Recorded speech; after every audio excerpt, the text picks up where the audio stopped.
Secara ilmiah, molekul babi yang dimurnikan tidak lagi memiliki sifat kebabian.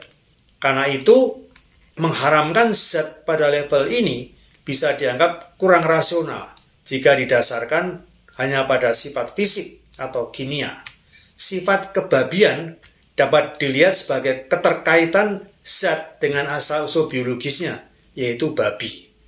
Pada tingkat tertentu, proses kimia dapat menghilangkan sifat-sifat biologis binatang babi, sehingga sulit dikaitkan dengan hewan asalnya.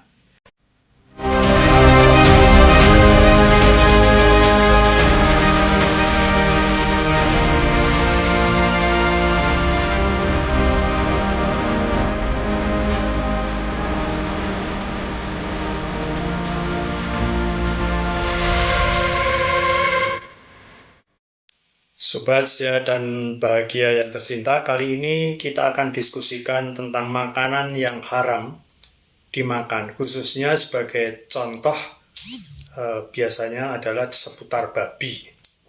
Seperti kita ketahui bahwa di Indonesia dan beberapa negara muslim di dunia ada sertifikasi halal dengan dalam produk makanan.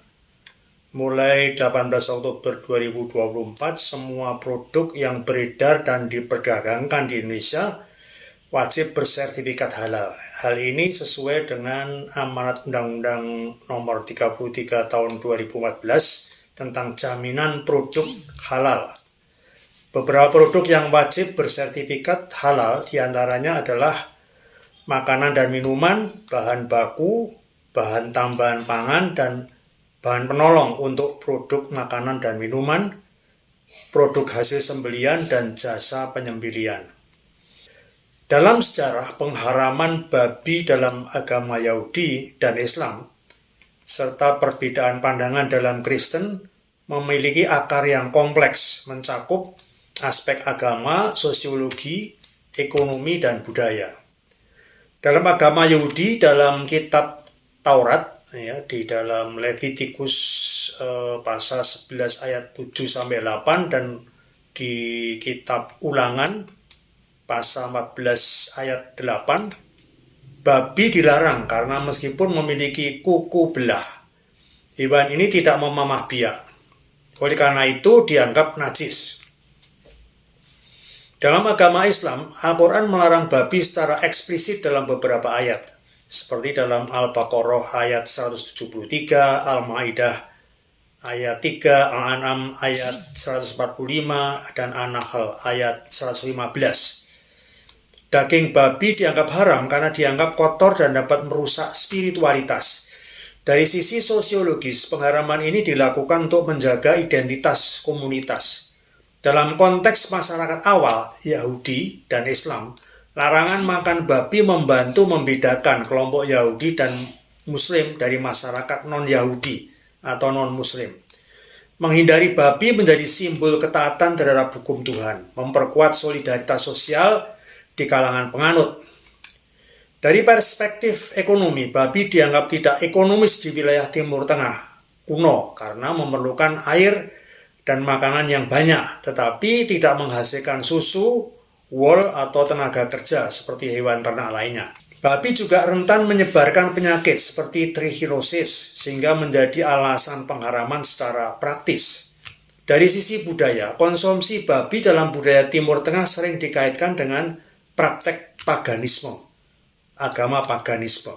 Larangan makan babi menjadi sarana untuk menghapus jejak budaya politeistik dan memperkuat monoteisme.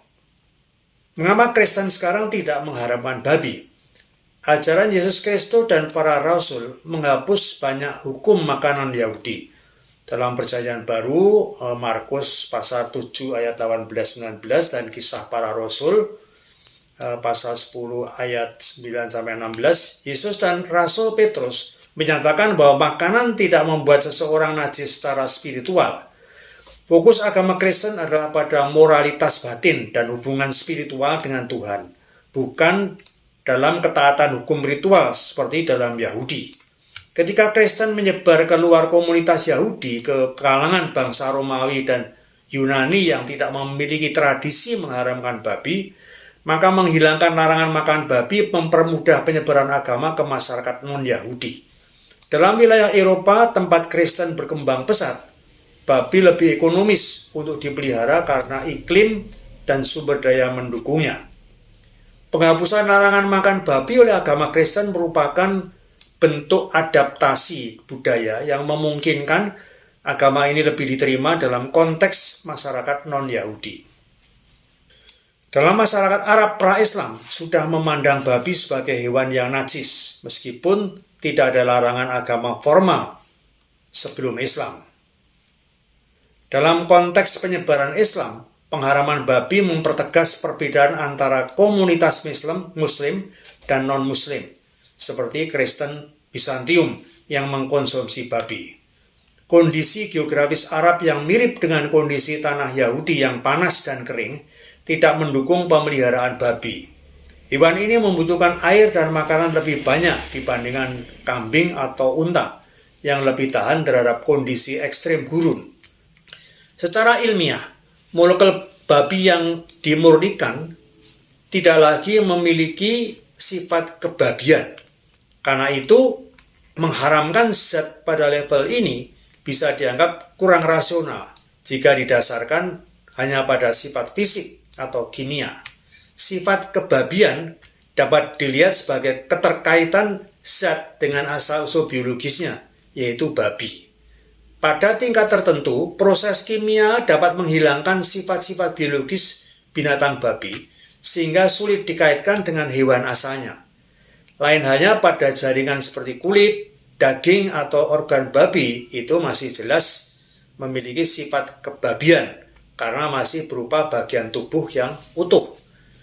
Jika molekul dari babi diproses lebih lanjut menjadi bahan kimia dasar seperti gliserol atau asam amino, sifat biologis kebabian akan menghilang. Zat ini tidak lagi membawa karakteristik biologis hewan babi itu, meskipun asal-usulnya dapat dilacak secara historis. Contohnya gliserol dari lemak babi yang bisa digunakan dalam farmasi. Apalagi pada tingkat atomik, semua zat kimia itu identik, terlepas dari sumbernya.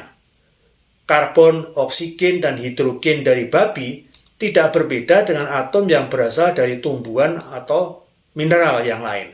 Mungkin bisa dipertimbangkan dilakukan transformasi esensial, di mana jika suatu zat mengalami perubahan signifikan hingga sifat aslinya hilang, misalnya menjadi molekul murni atau atom, secara filosofis bisa dianggap bahwa zat tersebut tidak lagi memiliki identitas asalnya, yaitu babi. Dalam fikih Islam ada istilah istihalah, yaitu konsep transformasi suatu zat hingga menjadi sesuatu yang berbeda dari sifat aslinya. Misal, jika zat babi, seperti misalnya lemak, diubah menjadi zat kimia yang murni, misalnya sabun dari lemak babi, beberapa ulama menganggap zat tersebut tidak lagi haram karena identitas asalnya hilang. Beberapa madhab dalam Islam berbeda pandangan tentang istihalah ini. Madhab Hanafi misalnya cenderung menerima konsep istihalah atau transformasi total. Jika suatu zat haram seperti babi mengalami transformasi kimia yang mengubah sifatnya sehingga menjadi zat yang benar-benar berbeda, zat tersebut dianggap tidak lagi haram. Mazhab Maliki mirip dengan mazhab Hanafi, tetapi lebih ketat dalam beberapa aspek. Mengakui istihalah tetapi hanya jika transformasi tersebut jelas dan total. Jika masih ada jejak sifat asalnya, baik secara fisik maupun simbolis, zat tersebut tetap dianggap haram. Mazhab Syafi'i yang diadopsi di Indonesia memang sangat konservatif dalam penerapan istihalah ini.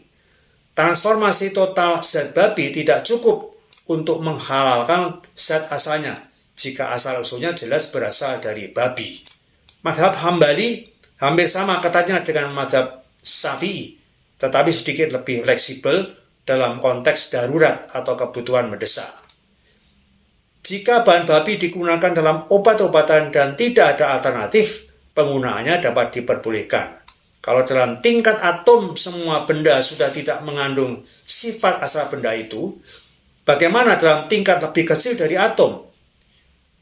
Ternyata dalam fisika modern terungkap semua partikel dapat berhubungan satu sama lain di seluruh alam semesta dalam jarak yang tanpa batas melalui fenomena yang dikenal sebagai keterkaitan kuantum atau quantum entanglement.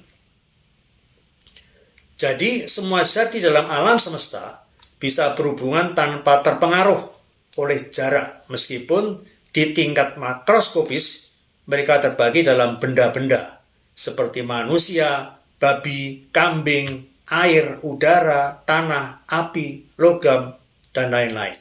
Seolah Tuhan pencipta alam semesta ini sedang menunjukkan kepada umat manusia melalui penemuan fisika modern bahwa semua makhluk ciptaannya pada hakikatnya sama dan saling berhubungan dan saling pengaruh satu sama lain.